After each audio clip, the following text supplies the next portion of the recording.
Class में अपन cover कर लेंगे। ठीक है, तो स्टार्ट करें। Yes sir. हेलो, ठीक है। तो आज हम पढ़ने वाले हैं इलास्टिक कांस्टेंट्स के बारे में और इलास्टिक कांस्टेंट्स पे क्वेश्चंस करने वाले हैं। तो मेनली इलास्टिक कांस्टेंट्स किस किस को बोलते हैं ये जरा देखें। आज लास्ट क्लासेस में हम क्या क्या पढ़े, स्ट्रेस पढ़े थे। स्ट्रेस को हमने देखा था नॉर्मल स्ट्रेस और शेयरिंग स्ट्रेस। नॉर्मल स्ट्रेस के दो टाइप होते हैं, लॉन्गिट्यूडिनल स्ट्रेस और वॉल्यूमेट्रिक स्ट्रेस। नॉर्मल स्ट्रेस का क्या होता है, लॉन्गिट्यूडिनल स्ट्रेस क्या होती थी, sigma. Sigma equal to force upon area. ये कौन सा फोर्स होता था, नॉर्मल फोर्स। कौन सा, नॉर्मल फोर्स। नॉर्मल मतलब कि जैसे मेरा एरिया, मान लो ये कोई रॉड है ऐसे करके, नॉर्मल यानी कि 90 degree. Similarly share volumetric stress ले लेते हैं। देखो लॉन्गिट्यूडनल स्ट्रेस भी क्या होती है, कंप्रेसिव होती थी और टेंसाइल होती थी। जब आपका फोर्स टेंसाइल है, मतलब इसको खींच रहा है बाहर की तरफ, तब टेंसाइल स्ट्रेस। तो अगर ये कंप्रेसिव है, मतलब इसको दबा रहा है, अंदर की तरफ दबा रहा है, तो कंप्रेसिव स्ट्रेस। उसके बाद में था हमारा वॉल्यूम स्ट्रेस। वॉल्यूम स्ट्रेस क्या थी, वॉल्यूम स्ट्रेस क्या थी भाई, डेल्टा बी बाय बी, क्या, change in volume by volume. Change yes. In volume upon original volume. वो बोला बेटा स्ट्रेन था। वॉल्यूम स्ट्रेस होती थी जब आप प्रेशर गिराते हो किसी ऑब्जेक्ट पे। जैसे अगर मैं किसी बॉल को किसी पानी के अंदर फेंकू, तो चारों तरफ से जो प्रेशर पड़ेगा उस बॉल पे, उसकी वजह से जो स्ट्रेस होगी उसको हम बोलेंगे वॉल्यूम स्ट्रेस। इसके लिए स्ट्रेन डिफाइंड है। ठीक है, अब हम आते हैं, नेक्स्ट टॉपिक था हमारा स्ट्रेन। स्ट्रेन था, उसमें हमारा लॉन्गिट्यूडनल स्ट्रेस, वॉल्यूमेट्रिक स्ट्रेन और शेयर स्ट्रेन। चलो शेयर स्ट्रेन रह गया क्या, हाँ शेयर स्ट्रेन क्या था, टाउ। टाउ क्या था, ये भी था हमारा, जैसे कि आपका कोई ऑब्जेक्ट है ऐसे करके कुछ था। जैसे अगर कोई शेयर फोर्स लगा है, ऐसे टॉप पे लगा है, स्लाइड करता हुआ कोई फोर्स लगा है, तो इसको हम बोलते हैं shear force. Shear force divided by area, shared area, इसको हम बोलते हैं shared area. Shear force divided by shared area, उसको हम बोलते हैं शेयर स्ट्रेस। ये हम लास्ट क्लास में पढ़ चुके हैं। सिमिलरली हमारी होती है स्ट्रेन। स्ट्रेन होती है strain, volumetric strain and shear strain. Longitudinal strain क्या थी, स्ट्रेन को एप्सिलॉन से वैसे डिनोट करते हैं, किसी किसी में अलग अलग साइन भी हो सकते हैं। Change in length divided by original. ये क्या होती थी हमारी, shear strain. Longitudinal strain. Volumetric strain क्या होती थी, वॉल्यूमेट्रिक डेल्टा स्ट्रेन क्या होती एल, थी, delta V by change in volume. Volume divided by original volume. Shear strain क्या होती थी, शेयर स्ट्रेन आपको याद हो कि delta H by parallel L. Surfaces होते थे, उनके बीच में जो स्लाइड हो रहा था, जैसे ये था हमारा थीटा, इसको हम 10 लेते थे, ये था मेरा डेल्टा एल और ये था एल। तो एक्चुअली में इसको भी हम बोल सकते हैं कि शेयर स्ट्रेन क्या होती थी, डेल्टा एल बाई एल होती थी, या फिर इसको 10 थीटा लेते थे, उसको थीटा के इक्वल भी होती थी। था कि नहीं था, लास्ट क्लास में देखा था हमने। अगर हमारा फोर्स कंप्रेसिव हो तो कंप्रेसिव स्ट्रेन, अगर टेंसाइल हो तो टेंसाइल स्ट्रेन। ये अपन लास्ट क्लासेस में पढ़ चुके हैं अभी तक। क्लियर हुआ इतना, यस सर। ठीक है। अब हम आगे बढ़ते हैं, हुक्स लॉ। भाई ये क्या है हुक्स लॉ, हुक्स लॉ क्या है, Hooke's law states that within an elastic limit stress is directly proportional to strain within an elastic limit. अब ये इलास्टिक लिमिट क्या होती है, ये बड़ी इंपॉर्टेंट है, क्योंकि जो नेक्स्ट क्लास आने वाली है आपकी, उसमें हमारा स्ट्रेस स्ट्रेन कर्व पढ़ने पड़ेंगे हम। तो स्ट्रेस स्ट्रेन कर्व में हमारी इलास्टिक लिमिट बड़ी बड़ी इंपॉर्टेंट होती है। तो इलास्टिक लिमिट क्या होती है, एक बात बताओ कि माना कि मैंने कोई प्लास्टिक की केबल पकड़ी, फॉर एग्जांपल ले लेते हैं, क्योंकि हम छोटा सा एग्जांपल लेते हैं जिससे क्या होगा कि हमें समझ में आ जाए। चलो एक काम करते हैं, रबड़ ले लिया हमने, रबड़ ले लिया, एक स्ट्रेंथ तक मैं खींचूं और छोड़ दिया, वापस आ जाएगी। एक और थोड़ा सा खींचा, वापस आ जाएगी। लेकिन मैंने बहुत ज्यादा तेज खींच दिया, बहुत ज्यादा तेज खींच दिया, क्या वो वापस आ पाएगी अपनी ओरिजिनल पोजीशन में, नो सर। नहीं आ पाएगी। मतलब उसमें परमानेंट डिफॉर्मेशन हो जाएगा। देखो दो डिफॉर्मेशन होते हैं, temporary deformation, permanent deformation. Temporary deformation क्या होता है, जैसे ही मैंने खींची, फोर्स को हटाया, अपनी ओरिजिनल पोजीशन में आ गई। मैं किसी ऑब्जेक्ट को पर लिमिट तक कितना खींच सकता हूं, जब तक कि वो अपनी ओरिजिनल पोजीशन में वापस आ जाए, उसको हम बोलते हैं क्या, टेम्परेरी। प्रोपोर्शनलिटी या फिर इलास्टिक लिमिट। उसको हम प्रोपोर्शनलिटी लिमिट भी बोलते हैं, क्योंकि stress is directly proportional to strain होती है, और हम उसको इलास्टिक लिमिट भी बोलते हैं। तो देखो उसका ग्राफ कैसे वो बनेगा, एनिमेशन से मैंने दिखाया है वैसे। तो stress is directly proportional to strain, और stress is equal to proportionality sign उठा के के इक्वल टू स्ट्रेन बना दिया। तो देखो अभी आगे आगे पता चलेगा इसके क्या है, आपका मॉडुलस ऑफ इलास्टिसिटी। हम किसी किसी बुक में इसको ई बोलते हैं, वैसे जनरली बुक्स में इसको ई बोला जाता है, ठीक है। तो मॉडुलस ऑफ इलास्टिसिटी क्या होता है, स्ट्रेस अपॉन स्ट्रेन। एक्चुअली में अभी हम इससे अगला टॉपिक है वैसे। तो देखो जैसे मैंने ये कोई रॉड ली है, रॉड को हम ऐसे खींच रहे हैं, और यहां से जैसे ही फोर्स उठा हटा रहे हैं, क्या ये वापस आ जा रहा है। तो देखो यहाँ पे ये पॉइंट उसी से साथ साथ मूव करता जा रहा है, साथ मूव करता जा रहा है। आपने देखा होगा कि अगर आप एक बोलो साइकिल की वो होती है कान, मतलब स्पोक्स होती है साइकिल में, पहिए में स्पोक्स Yes, sir. मतलब जो व्हील से कनेक्ट करती है बीच वाले पार्ट को, उसको Yes. लेना, आप थोड़ा सा मोड़ना, सीधे छोड़ देना, सीधी हो जाएगी अपनी उसी पोजीशन में। थोड़ा सा और मोड़ना, सीधी हो जाएगी। लेकिन अगर आप ज्यादा मोड़ दोगे तो क्या वो सीधी हो पाएगी अपनी ओरिजिनल पोजीशन में? No, sir. No sir. मतलब उसकी एक लिमिट है, उसकी एक लिमिट है जब तक वो सीधी हो सकती है। अगर उससे ज्यादा आपने मोड़ दिया या फिर उससे ज्यादा खींच दिया तो वो सीधी नहीं हो पाएगी। उस जब तक वो सीधी हो सके, जिस लिमिट तक वो सीधी हो सके, उसी को हम बोलते हैं इलास्टिक लिमिट या फिर प्रोपोर्शनलिटी लिमिट। आई बात समझ? Yes, sir. Yes, sir. इसी यस को हम सर। बोलते हैं हुक्स लॉ। इसी को बोलते हैं हुक्स लॉ। जैसे आप देख पा रहे होंगे, जैसे ही हम इसको खींच रहे हैं, छोड़ रहे हैं, वापस उसी पोजीशन में आ रहा है। फोर्स कैसे लगा रहे हैं ये आपको दिख रहा होगा, फोर्स फोर्स लगता हुआ, टेंसाइल फोर्स है दोनों। टेंसाइल फोर्स लगा रहे हैं इसके ऊपर, एफटी बोल सकते हो इसको, टेंसाइल फोर्स। और देखो ये है stress strain curve, straight line होता है, स्ट्रेट लाइन क्यों होता है? तभी तो आप बोलोगे stress is directly proportional to strain. अगर कोई और रिलेशन होता तो इसके बीच में कुछ और वैसे आता, टेढ़ा मेढ़ा आता।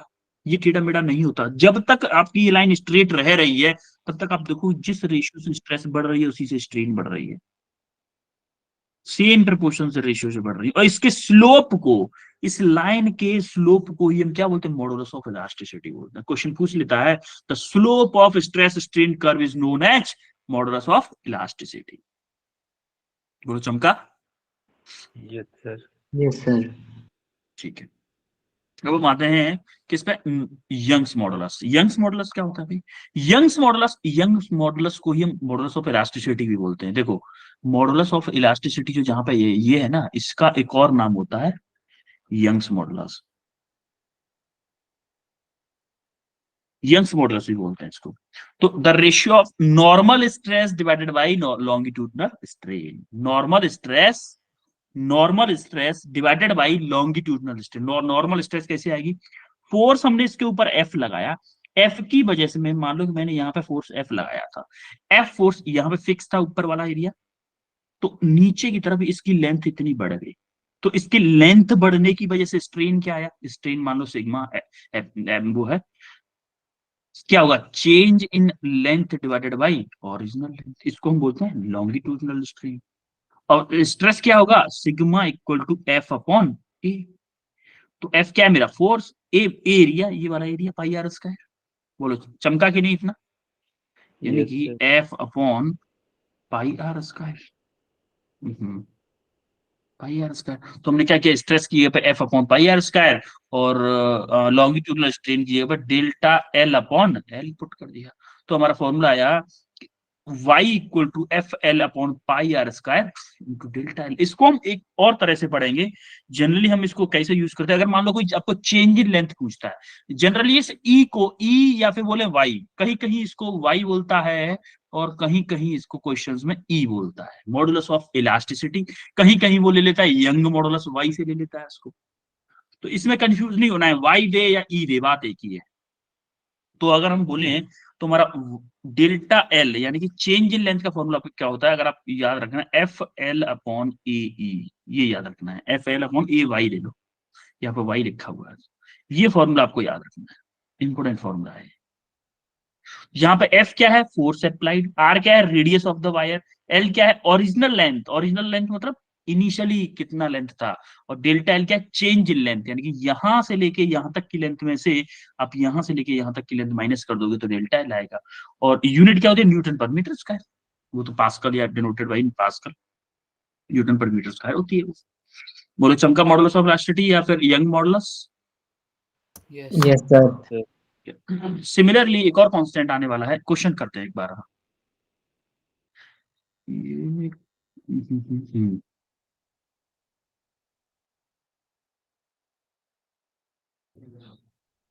क्वेश्चन कहाँ गया इसका, अच्छा क्वेश्चन कट गया इसका, चलो छोटा, क्वेश्चन बाद में देखेंगे।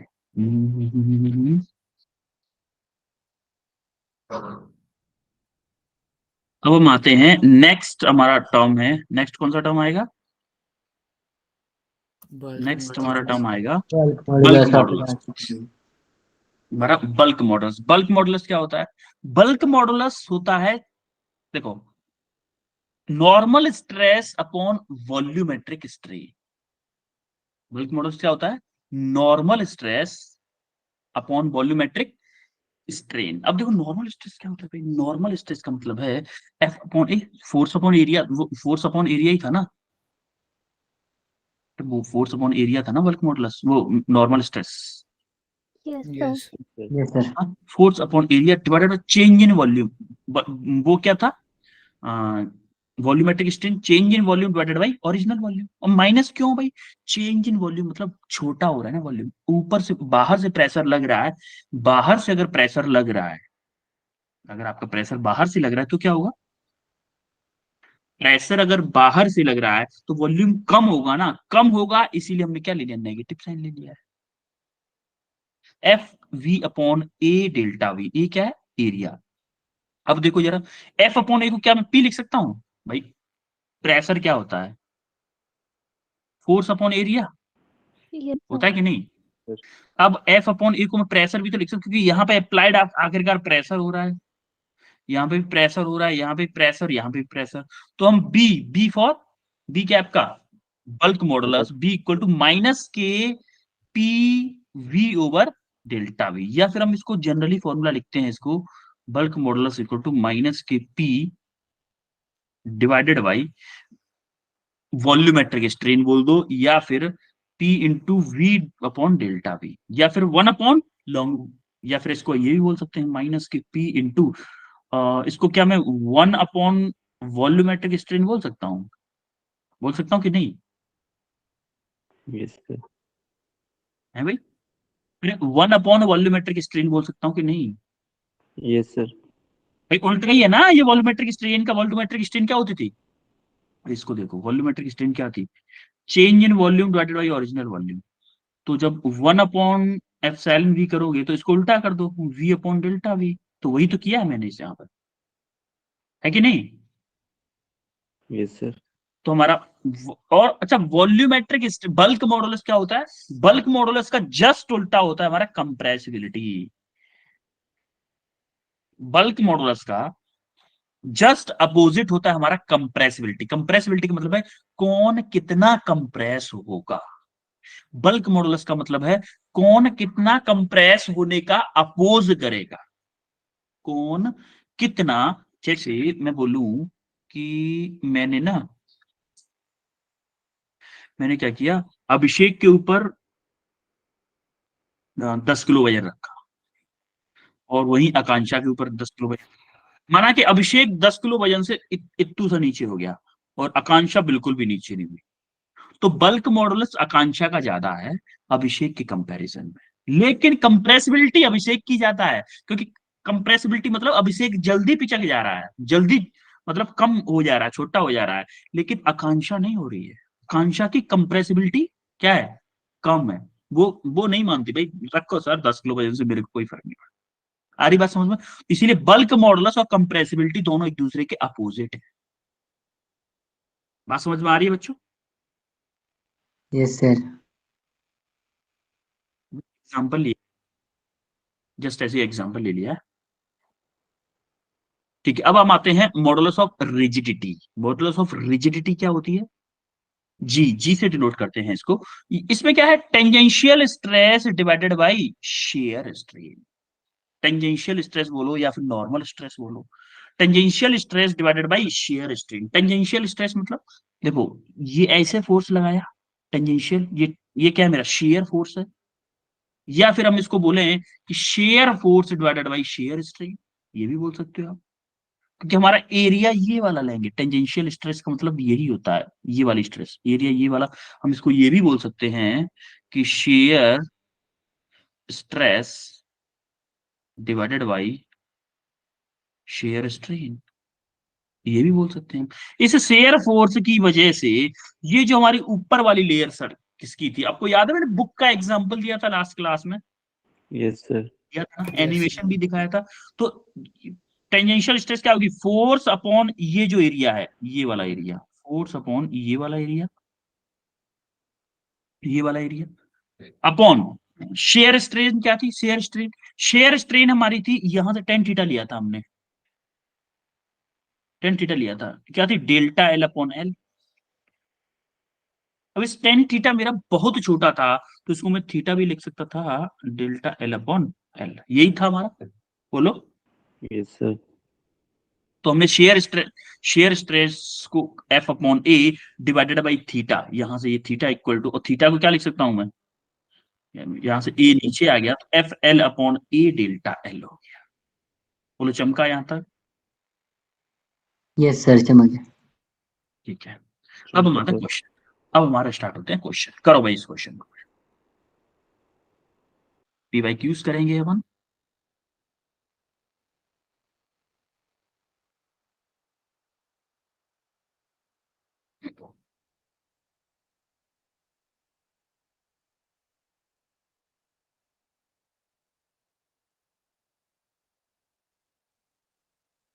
एक्चुअली आकांक्षा सा, अक्षरा को देख के मैंने आकांक्षा नाम लेती है। एक और बैच में बच्ची थी आकांक्षा।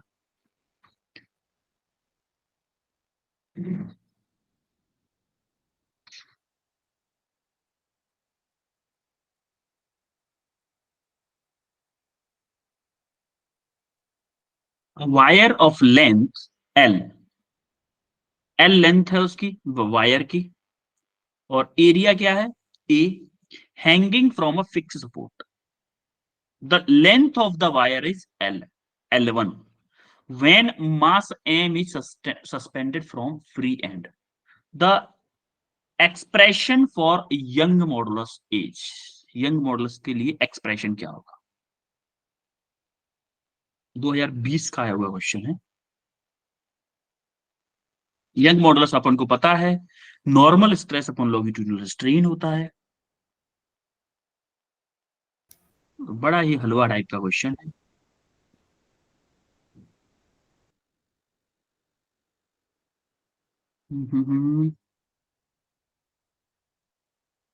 आई थिंक दो बच्चों का आंसर आ चुका है, we are waiting for others. दो के अलावा भी कोई करेगा? क्योंकि क्वेश्चन बहुत इजी है, तो ज्यादा बच्चों का आना चाहिए इस क्वेश्चन का आंसर।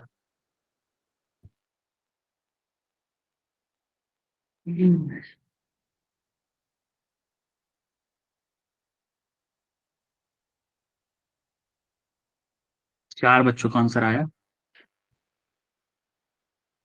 चार बच्चों का आंसर आया है भाई।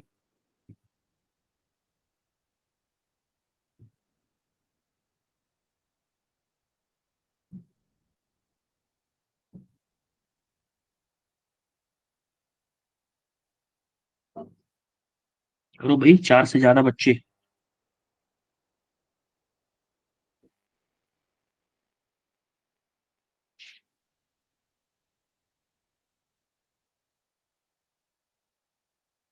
हाँ, एक बच्चा और बड़ा, पांच बच्चों के आए। ये क्वेश्चन ज्यादा बच्चों का आना चाहिए, छह छह बच्चों का आया ये आंसर। ज्यादा बच्चों का आंसर आना चाहिए, क्वेश्चन इतना हैवी नहीं है, सात बच्चों का। हाँ, ये हुई ना बात। थोड़ा और जोर लगाओ। देखो, गलत आए चाहे सही आए, आंसर जो आपका आ रहा है वो आंसर दिया। कोई मैटर नहीं करता कि सही आया है गलत आया है, कोई फर्क नहीं पड़ता। क्वेश्चन ट्राई किया करो, आपको जो समझ में आ रहा है वो कंसेप्ट लगाओ और खत्म करो क्वेश्चन को। फिर अपन है ना, अगर गलत हुआ तब भी हम अपन है, करेंगे ना सही, फिर मिलजुल के करेंगे दोनों लोग। मैं अकेला थोड़ी ना करूंगा, आप भी करोगे साथ में।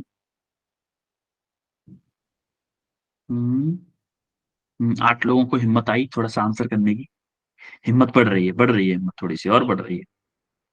चलो ठीक है, नेक्स्ट क्वेश्चन और ट्राई करेंगे हम ज्यादा से ज्यादा आंसर करने, भले ही गलत आए, कोई मैटर नहीं करता, गलत आंसर आता है आपका कोई फर्क नहीं पड़ता, कोशिश करनी है लेकिन। हाँ पुनीत बेटा आंसर बताओ, which option is correct? Sir, C. Okay Varun, Sir, Varun, C. Anshika, B. Himmat Singh, Himmat Singh, Sir, D. Raksha, Raksha,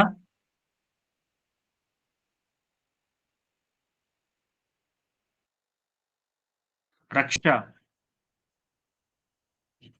Akshara, Sir, D. Ambika, Sir, option C. Kishore, Sir, option B. Divyanshu. So option C. Okay ठीक है, तो देखो कुछ बच्चों का बी आया, कुछ का सी आया, इट डजंट, कोई फर्क नहीं पड़ता। अगर आपका गलत भी है तो आप गलती करके अगले वाले क्वेश्चन में सुधरोगे थोड़ा सा, कि नहीं नहीं नहीं ऐसे मेरा क्वेश्चन गलत हुआ था, ऐसे नहीं करना है। तो ऐसे ही तो सीखते हैं सब, अपन लोग भी ऐसे ही सीखे थे, मैं भी आपको पढ़ा रहा हूँ, मैं भी ऐसे ही सीखा था, तो ऐसे सीख भी रहे हैं अपन, ऐसे ही सीखते सब लोग, पेट से कोई सीख के नहीं आता, कोई आइंस्टीन की तरह आइंस्टीन भी ऐसे ही सीखा होगा। ठीक है, अब हम अपन क्वेश्चन करते हैं। A wire of length L, L length का वायर है, एरिया ऑफ क्रॉस सेक्शन क्या है उसकी, ए है, hanging from the fix support, fix support है कोई, डायग्राम बना लेते हैं चलो, ये कोई वायर है, थोड़ा सा मोटा बना लेते हैं क्योंकि अपन को एरिया भी दिखाना है ना। ये अब आराम से हैंग कर रहा है, मतलब ये वाली साइड तो फिक्स है उसकी, हैंग कर रहा है। The length of the wire is L1, अच्छा एल एल लेंथ थी फाइन, पहले इनिशियली में उसकी लेंथ थी एल, एल लेंथ थी इसकी, अच्छा कैपिटल एल लेते हैं, कैपिटल एल है इसमें, कैपिटल एल है। The length of the wire changes to L1, ये कोई इसके ऊपर मास लगाया था, एम, एम मास लटकाया था इस पे, एम मास लटकाने की वजह से इसकी लेंथ आगे जाके इतना मान लो बढ़ गई, और ये मास आपका ये है, यहां पे मास आ गया, ठीक है, तो यहां से लेके लेंथ कितनी हो गई, चेंजेस टू बोला है तो मतलब L1 है, ये लेंथ L1, L1 इतनी लेंथ हो गई है, suspended from its free and. The expression for young models, बताओ एम मास है तो मेरा फोर्स कितना लग रहा होगा इस पे, M. फोर्स एम जी लग रहा होगा कि नहीं लग रहा होगा, इसके वेट के इक्वल फोर्स लग रहा होगा ना भाई, Yes, इसका sir. वेट है उतना ही ना फोर्स लग रहा होगा, Yes, है sir. बच्चों। तो हमारा कैपिटल एम जी मेरा क्या लग रहा है, फोर्स लग रहा है, ठीक है। अब मेरा स्ट्रेस क्या होता है, stress, Force upon Force area. upon line. Force upon area. Force upon area, force क्या है मेरा एम जी, एरिया क्या है, एरिया ये वाला पाई आर स्क्वायर होगा कि नहीं होगा, चलो एरिया को ए ही लिखते हैं क्योंकि यहाँ पे इसमें हर एक ऑप्शन में ए ही लिया है एरिया को, तो ए ही लेते हैं हम, एरिया की वैल्यू लिखते ही नहीं, कोई दिक्कत नहीं है। अब अपन को और क्या चाहिए, क्योंकि अपन को पता है यंग मॉडुलस, यंग मॉडुलस इसने वाई लिया है, वाई होता है मेरा नॉर्मल स्ट्रेस, ये नॉर्मल स्ट्रेस है मेरी, या फिर बोलूं कि स्ट्रेस अपॉन स्ट्रेन। अब स्ट्रेन और चाहिए मेरे को, स्ट्रेन क्या होती है भाई, change in length divided by original length, यही होती Original थी। length. चेंज Yes, इन sir. लेंथ क्या होगी, चेंज इन लेंथ क्या होगी, delta L, L1. Delta L by L, और डेल्टा एल कैसे निकाल सकता हूं मैं, capital L2. L1, L1 final में इतनी हुई और इनिशियल में मेरी एल थी, क्या change in length divided by Upon original length, L. यही होगी मेरी स्ट्रेन। कोई दुविधा किसी को, No, sir. चलो देखो जरा, अब क्या करें, आप इसमें वैल्यू पुट कर दो, तो इसमें स्ट्रेस की वैल्यू, स्ट्रेन की वैल्यू यहाँ पुट कर दो और स्ट्रेस की वैल्यू यहाँ पुट कर दो, करो भाई। स्ट्रेस क्या है मेरा, M G upon A divided by strain क्या है, L1 माइनस की L डिवाइडेड बाई L। कोई दिक्कत? अब देखो ये L ऊपर पहुंच जाएगा, ए इसके साथ आ जाएगा, तो क्या होगा, M G L divided by A into L1 minus की L। कौन सा ऑप्शन है भाई, option C is the correct answer. Yes और no? Yes sir. Yes, sir. कितना Yes, इजी क्वेश्चन आया है ना, नीट 2020 में कितना इजी क्वेश्चन आया, कोई कैलकुलेशन की भी जरूरत नहीं पड़ी और हमारा हलवा टाइप का क्वेश्चन हो गया। सर 2026 में भी अब यही मिलते आना, हैं, क्या बेटा? सर 2026 में भी यही आना चाहिए। जैसे 26 में भी यही है ना, बिल्कुल बिल्कुल, हम भी यही चाहते हैं, वही क्वेश्चन है जो हम क्लास में करवाए हैं। सब लोग डॉक्टर बने जिससे कि। नेक्स्ट क्वेश्चन है, two wire are made of same material. Same material का मतलब क्या है, देखो जो हमारा ई होता है, ई वो किस पे डिपेंड करता है, ई हमारा डिपेंड करता है मटेरियल पे। मटेरियल ई, वाई बोलो या ई बोलो, मटेरियल पे अगर सेम मटेरियल बोल दिया मतलब उसका क्या होगा, ई सबका सेम होगा। ई जो होता है मेरा मटेरियल पे डिपेंड करता है। अगर सेम मटेरियल है मतलब उन दोनों वायर का, जो दो वायर के बारे में बात करने वाला है क्वेश्चन में, उन दोनों का ई सेम होगा। ई सेम होगा तो इस क्वेश्चन को करो भाई, उसके बाद बताऊंगा मैं तो, करो।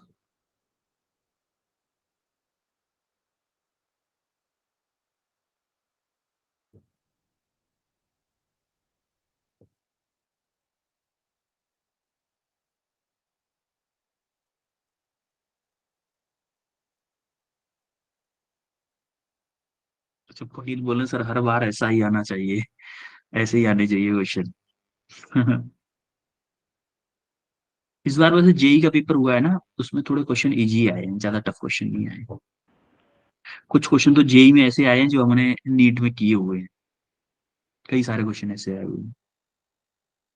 जो अगर जेई में हमारे किए हुए आ रहे हैं, जेई का पेपर, जेई की फिजिक्स जो आती है ना जेई में, वो हमारे नीट से ज्यादा लेवल की, अच्छी लेवल की आती है, क्योंकि जेई वाले मैथ पढ़ते हैं ना, आप लोग मैथ नहीं पढ़ते तो आपके में थोड़ी सी कम लेवल की आती है, मतलब ज्यादा कैलकुलेशन वाली चीजें नहीं आती आपके में, फॉर्मूला बेस होता है ज्यादातर। तो अपन ने अगर उस लेवल के क्वेश्चन कर लिए हैं, और वैसे अच्छे अच्छे क्वेश्चन किए हैं अपन, 11th वाला बात कर रहा हूँ मैं अभी, अभी तब 12th में आओगे तब और मजा आएगा नेक्स्ट ईयर। सर उस टाइम तो सर मजा कहाँ पर सर, क्या? सर उस टाइम तो पढ़ाई करनी पड़ेगी मुझे कहाँ है सर उस टाइम। पढ़ाई पढ़ाई बिल्कुल, वरुण वरुण वरुण की वजह से सिंसियरिटी दिखती भी है, क्लास में सबसे पहले आता है वरुण, और कोई क्लास मिस नहीं करता, ये सबसे अच्छी बात। जैसे कुछ बच्चे हैं, जैसे पुनीत भी क्लास मिस नहीं करता, अक्षरा भी क्लास मिस नहीं करती, हिम्मत सिंह भी बहुत कम, मतलब क्लासेस डेली आते हैं, कुछ लोग डेली आते हैं। ये आंसर आया है या ये बोलना चाह रहे हो कि सर अब तो डेली आते हैं? अच्छा आई थिंक आंसर आया है, या फिर ये बोलना चाहते हो? नहीं सर, आंसर है। अच्छा आंसर आया है, अच्छा डेली आते हैं, ठीक है ठीक है। जिनका आंसर नहीं आया है, अच्छा मैंने सबके हैंड डाउन कर दिए हैं, अब वही हैंड रेस करना जिनके आंसर आए हैं, जिनका आंसर आ चुका है वही हैंड रेस करिएगा बस। वेल डन, अगर इतनी जल्दी आंसर आ रहा है तो वेल डन भाई, मेरे को और क्वेश्चन ऐड करूंगा फिर तो इसमें, बहुत अच्छे। एक बार क्वेश्चन को समझते हैं, जो लोग ट्राई कर रहे हैं वो भी एक बार हिंट दूंगा मैं, फिर ट्राई करिएगा। Two wires are made of same material, मतलब सेम मटेरियल बोल दिया, ई उनका सेम है, have the same volume, volume उनका सेम है। The first wire has cross sectional area A and second wire has cross sectional area 3a। देखो volume अगर same है तो लेंथ पर किसकी कम होगी, 3a वाले, क्योंकि उसका एरिया ये ज्यादा है। If the length of first wire increase by delta L by applying a force F, how much force is needed to stretch the second wire? Second wire को स्ट्रेच करने के लिए कितना वो चाहिए मेरे को फोर्स, ये पूछा है उसने।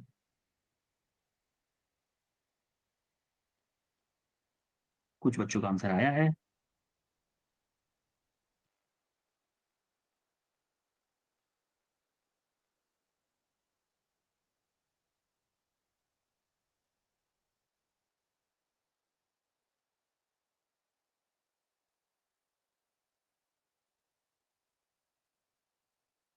अगर मैं यहां से कुछ बात करूं, कुछ बच्चों का 8 बच्चों का आंसर आया है भाई, वेल डन, वेल डन, 8 बच्चों का आंसर आया है ये वाला तो। हम्म,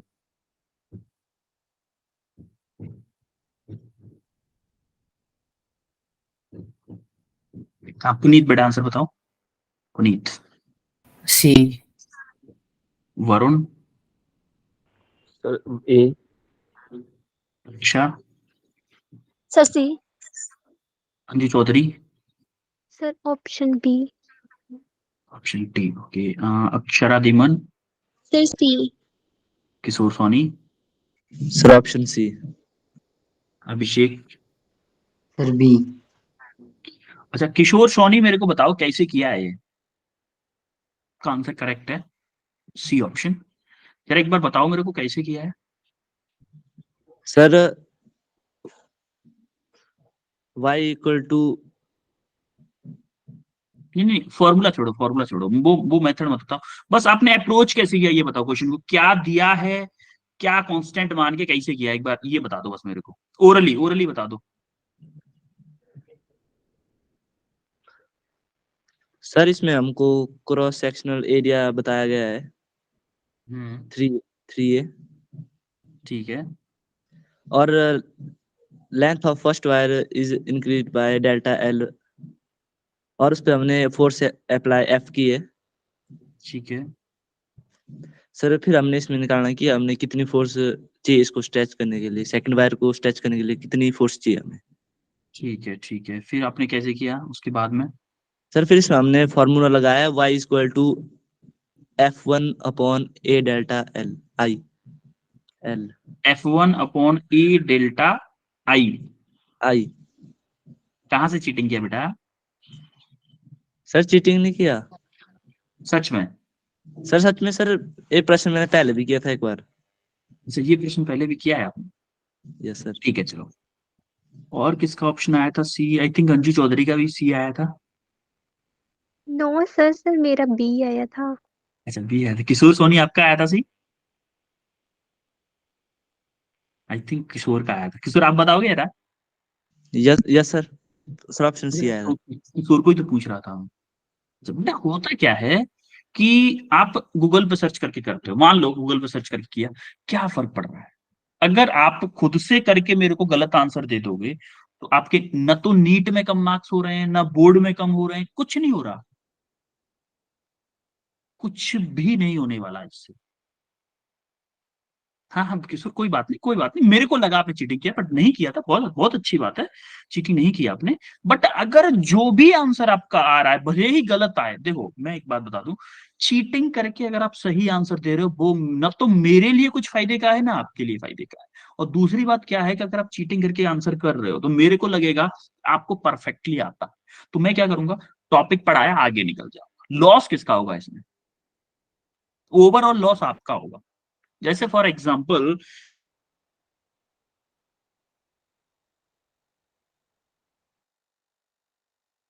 पास गया, मैंने बोला नहीं यार इसको ज्यादा बीमारी बताऊंगा ये समझेगा ये बहुत कमजोर है, मैंने उसको बोला नहीं डॉक्टर साहब मेरे को ना ओनली बुखार आ रहा है, खांसी जुकाम है ही नहीं बिल्कुल। उसने 2 बार पूछा भाई जुकाम खांसी है क्या, बोला नहीं नहीं नहीं। मैंने बोला नहीं है मेरे को जुकाम खांसी बिल्कुल भी नहीं है। सर डॉक्टर फिर क्या करेगा, मेरे को सिर्फ और सिर्फ बुखार की दवाई देगा, है कि नहीं। Yes sir. ये सुनो तो बोलो। तो यस अच्छा मैं घर आ गया, मैंने दवाई खाई, मेरा बुखार तो ठीक हो गया, खांसी और जुकाम ठीक नहीं हुआ, तो लॉस किसका हुआ, मेरा या डॉक्टर का। मेरा। सर। मतलब डॉक्टर की मान लो फीस थी 500 रुपए, डॉक्टर 500 रुपए ही लेगा चाहे मैं बुखार की दवाई लेके आऊं या फिर तीनों चीज की दवाई लेके आऊं। डॉक्टर जो अपने प्रिस्क्रिप्शन में लिखेगा, पर्चे में दवाइयां जो लिखेगा, वो वो लिखने का उतना ही पैसा लेगा जितना कि बुखार का ले रहा था, उतना ही पैसा तब लेगा जब मैं तीनों बुखार खांसी जुकाम तीनों चीजों को बता दूंगा, पैसा तो उतना ही लेगा ना। Yes sir. अगर आप जा ही रहे हो डॉक्टर के पास, जा ही रहे हो तो सारी प्रॉब्लम बताओ ना फिर। अब इसमें डॉक्टर कौन है पेशेंट कौन है आपको कुछ समझ में आया, यस सर। कौन हो डॉक्टर, कौन है पेशेंट, बताओ जरा। आप वो डॉक्टर, हाँ मैं आप और पेशेंट होंगे। यस, हाँ, मेरा कहने का मतलब ये है कि जब तक आपकी मुझे प्रॉब्लम पता नहीं चलेंगी कि मेरे बच्चों को इस टाइप के क्वेश्चंस में यहाँ पे प्रॉब्लम आ रही है, तब तक मैं उसका इलाज कैसे करूंगा। अगर मान लो इस क्वेश्चन को मैंने दिया, मुझे पता है, आप गूगल पे थोड़ा सा डालोगे मिल जाएगा गूगल पे क्वेश्चन, क्योंकि नीट का प्रीवियस ईयर क्वेश्चन है। अगर आप वहां से आंसर कर दोगे, फिर हमारे और आपके यहाँ 1 घंटा बैठने का फायदा क्या हुआ, ये बताओ। कोई फायदा होगा? कोई फायदा नहीं हुआ। और अगर आपने खुद से किया, आप भले ही, जब तक आप ना स्टार्टिंग से कर रहे थे, आपने 20 क्वेश्चन लगातार कंटिन्यूअसली गलत देते जा रहे हो आंसर, लेकिन ये मेरी गारंटी है कि आप उस टाइप का क्वेश्चन अगली बार कभी आएगा ना, क्योंकि हम हर बार नए नए क्वेश्चन करते हैं ना, इसलिए हो सकता है आपका हर क्वेश्चन गलत आए, लेकिन उस टाइप का क्वेश्चन अगली बार कभी आपके पास आया, क्योंकि नेक्स्ट ईयर में फिर से हम प्रीवियस ईयर प्रैक्टिस करेंगे, फिर से इसका रिवीजन करेंगे, तब आप उस टाइप का ऐसा क्वेश्चन देखोगे ना, तो आपको याद आ जाएगा, नहीं मेरे से क्लास में गलत हुआ था, ये क्वेश्चन गलत नहीं होना चाहिए। और जो लोग चीटिंग करके दे रहे हैं, उनको पता ही नहीं चलेगा, वो गारंटेड 100% भूल जाएंगे, 100% बोल रहा हूं मैं। और जो लोग चीटिंग करके नहीं किए हैं, भले ही गलत किए हैं, उनको याद रहेगा। 100% नहीं बोला तो 50-60% याद रहेगा, धुआं धुआं, ऐसा, अरे यार ऐसा कुछ कोई किया तो था, मैंने किया तो था, और एक बार कंसेप्ट देखोगे याद आ जाएगा। इसीलिए मैं कहता हूं, डोंट चीट। क्या फायदा हो रहा, बस मेरे को ये बता दो फायदा क्या हो रहा। न तो आप फिजिकल क्लास में हो कि मैं स्मार्ट बन जाऊं, मेरे को इंटरनल मार्क्स ज्यादा मिल जाएंगे स्कूल से, टीचर के सामने इमेज बन जाएगी, तो मेरे इंटरनल जो मार्क्स होते हैं स्कूल से जो जाते हैं वो ज्यादा मिल जाए, वो भी हमारे हाथ में नहीं है। ऑनेस्टी के साथ पढ़ा करो। आ रही बात समझ में? हाँ, ज्ञान की बात है बहुत हुई, अब हम क्वेश्चन पे आए। ये ज्ञान की बात है बेटा, बहुत इंपॉर्टेंट है, ये बात ध्यान रखना, लेकिन बहुत इंपॉर्टेंट बातें हैं ये। चलो ठीक है, अब हम आते हैं क्वेश्चन पे। Two wire of two wire are made of same material, same material मतलब ई उनका सेम हो गया, ठीक है। Have same volume, volume same है, वॉल्यूम सेम है। The first wire has cross sectional area A, first wire का area A है, एंड द सेकेंड वायर है क्रॉस सेक्शनल एरिया 3 है, सेकेंड वायर का 3A है, ठीक है। If the length of first wire is increased by delta L, इस length में, इस स्कीम में डेल्टा एल का इंक्रीमेंट हो रहा है, on applying force F, F force apply कर रहे हैं हम इसमें, how much force is needed to stretch the second wire by same amount, यानी कि इसकी लेंथ भी कितनी इंक्रीज होनी चाहिए, डेल्टा एल ही इंक्रीज होनी चाहिए, लेकिन इसने पूछा एफ कितना होगा, ये पूछा है इसके। क्या यही क्वेश्चन है? Yes sir. बोलो। अब मेरे को डेल्टा एल का फॉर्मूला याद है, डेल्टा एल का फॉर्मूला क्या था? डेल्टा एल मेरा था एफ एल, पी बोल रहा हूं मैं, एफ एल अपॉन ई, यही था। Yes yes sir. ई बोल दो, ई बोल दो या वाई बोल दो, ई मेरे लिए ज्यादा फेमस, ई में एक्चुअली मैं जब पढ़ा था ई यूज करता था, आपके लिए वाई कर रहा हूँ, इसलिए थोड़ा सा ई आ जाता है आगे। एफ एल अपॉन ए वाई। अब एक बात बताओ, अपन को वॉल्यूम सेम दिया है, एरिया सेम नहीं दिया है, तो क्या इसको एरिया को इसको वॉल्यूम के टर्म में ले आएगा, तो एफ अपॉन वॉल्यूम क्या होता है, अच्छा एक बात बताओ, वॉल्यूम क्या होता है, एरिया इंटू लेंथ होता है कि नहीं? सर। हाँ, तो मैं बोल सकता हूं कि हमें एल को हटाना है ना, हाँ एल, एल को नहीं ए को हटाना है, या ए के टर्म में लाना है, क्योंकि ए तो 3 टाइम्स है ना, तो हम किसको हटा दें, एल को हटा दें क्या, क्योंकि लेंथ अलग अलग होगी ना उसकी, वायर की लेंथ तो अलग अलग होगी ना, तो एल को क्या लिख सकता हूं मैं, वी अपॉन ए लिख सकता हूं, यहां से लिख सकता हूं कि नहीं लिख सकता हूं एल को, तो इस एल को मैंने क्या कर दिया, वी अपॉन, एक तो ए ये थी, एक और ए आ गई और वाई आ गई, तो मेरा हो गया F V upon A square Y. ये फॉर्मूला आपको क्लियर है डेल्टा एल का? Yes sir. अब दोनों वायर के लिए चेक करते हैं अपन लोग क्या क्या चीजें कांस्टेंट है दोनों वायर के लिए। एक बात बताओ मेरे को, इस वायर का लेंथ में दोनों में डेल्टा एल तो इसमें है नहीं, हमने गायब कर दिया एल को, तो वॉल्यूम दोनों का सेम है, उसने बोला है वॉल्यूम सेम है, यस सर। तो ये तो मेरा कांस्टेंट रहेगा, ठीक है। अब मेरा सेम क्या है, और डेल्टा एल भी मेरा सेम है, अरे मैं इस फॉर्मूले को दोबारा लिख लेता हूँ, चलो, कि delta L equal to F Y upon A square, F V sorry, F V upon A square Y.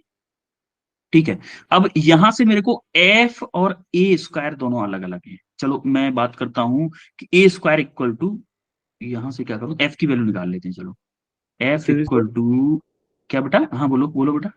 Sir A square कैसे है सर, ये बता दो। ए स्क्वायर बेटा आया जो हमारा लेंथ था, लेंथ, यस ये सर। जो एल है हमारा होता है वॉल्यूम, होता है एरिया इंटू लेंथ, होता है कि नहीं। Yes sir. एरिया इंटू, हमने लेंथ को रिप्लेस कर दिया वी अपॉन ए से, इस वी ए को इधर भेज दिया वी अपॉन ए, तो हमने इस लेंथ को वी अपॉन ए लिख दिया, ए नीचे आ गया ना, तो F V upon A square Y, हुआ कि नहीं। Yes sir. अब यहीं से हम निकाल रहे हैं एफ, एफ की वैल्यू निकाल रहे हैं, तो एफ कैसे आएगा, एफ आएगा delta L A square Y upon V. अब देखो जरा, हमारा देखो डेल्टा एल दोनों में सेम है, इसमें भी डेल्टा एल होना चाहिए, इसमें भी डेल्टा एल होना चाहिए, मतलब ये कांस्टेंट हो गया। वाई मेरा सेम है क्योंकि सेम मटेरियल का है, ये भी कांस्टेंट हो गया। वॉल्यूम सेम है मतलब ये भी कांस्टेंट हो गया। क्या मेरा एफ ओनली डिपेंड कर रहा है directly proportional to A square है कि नहीं यस है? Sir, yes sir. कोई दिक्कत किसी को यहाँ तक? सर ये कैसे है, F directly proportional A square. क्या बेटा, कौन सा? Sir F directly proportional A square sir कैसे है सर, ये बता दो। ये वाला ये delta L L, delta L A square Y upon V कैसे आया? सर नहीं sir, F proportional sir A square sir last वाला। इस स्टेप की बात करो डेल्टा एल वाले की या ऊपर वाले की? Sir F is directly proportional to A square बोल रहे हैं सर। मेरे को वॉइस समझ में नहीं आ रही आपकी, क्लियर है? Sir sir, F is F- directly proportional to A square ये बोल रहे हैं सर। ये ए स्क्वायर कैसे आया है?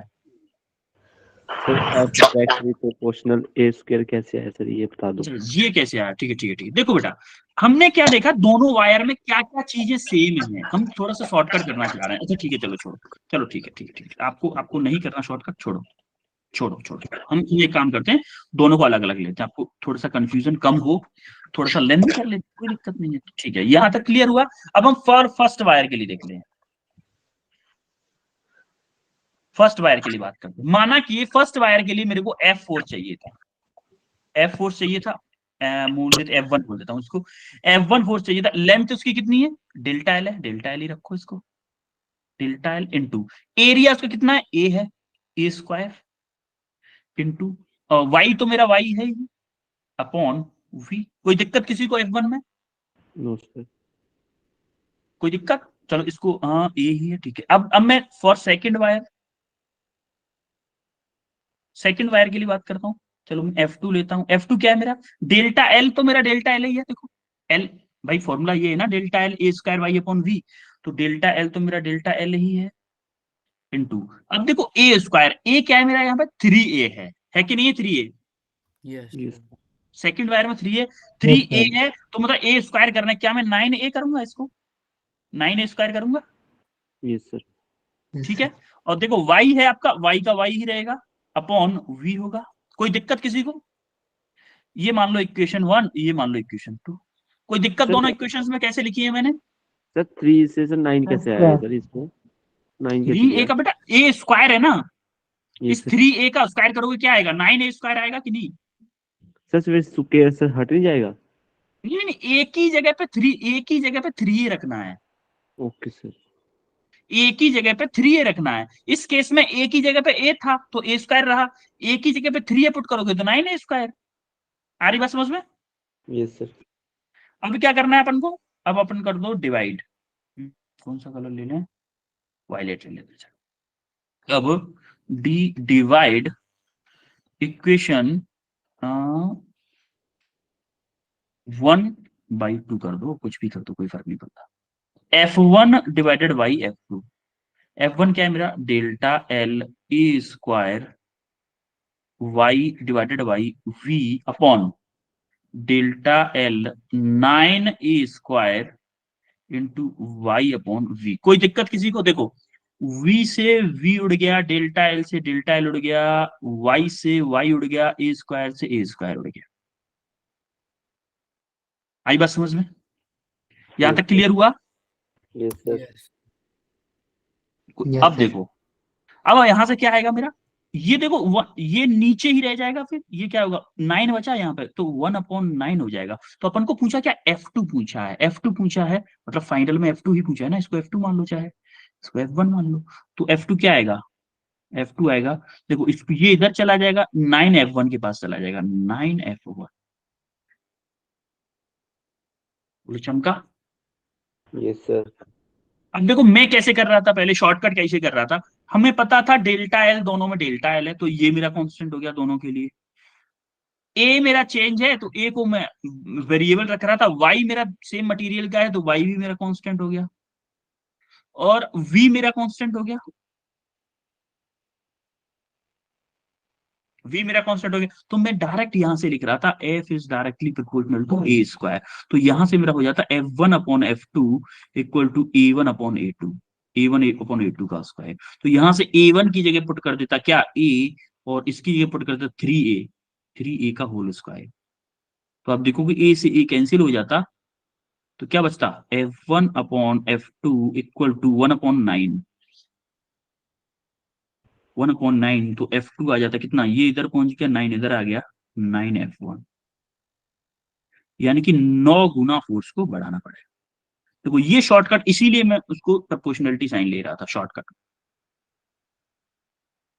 ये शॉर्टकट था। आ रही बात समझ में? शॉर्टकट और लॉन्ग कट दोनों बता दिए? Yes sir. Yes, sir. Okay. अब जरा ये क्वेश्चन करो, ये भी नीट 2017 का आया हुआ क्वेश्चन है भाई, इस पे भी थोड़ी सी कृपा बरसातो आप अपनी। A bulk modulus of a spherical object is B. If subjected to a uniform pressure P, the fractional decrease in radius. Decrease in radius पूछा है, थोड़ा सा फास्ट कर दो क्योंकि time is running out.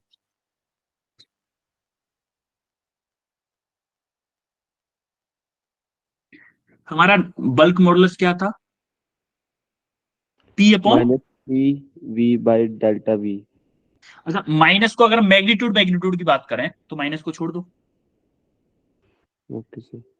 Magnitude की बात करें तो माइनस को हटा दो बोले।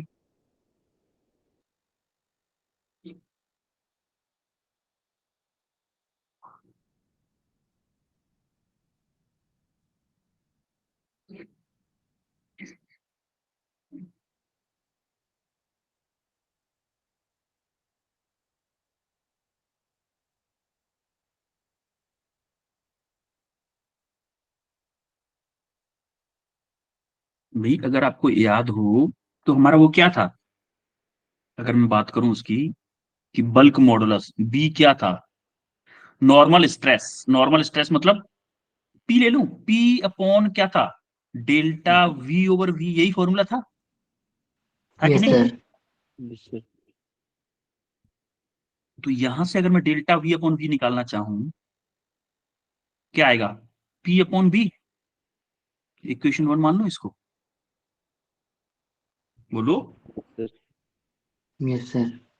ठीक है, अब इसको इक्वेशन 1 मान ली। अब एक बात बताओ मेरे को कि वॉल्यूम का फॉर्मूला क्या होता है, वॉल्यूम का, Area into length. Multiply length. Sphere का volume, volume of the sphere क्या होगा, 4/3 pi r. 4/3 πr3। ठीक है, देखो वॉल्यूम मेरा होता है, इससे नहीं, इससे इस कलर से करते हैं, वॉल्यूम जो मेरा होता है 4/3 πr3।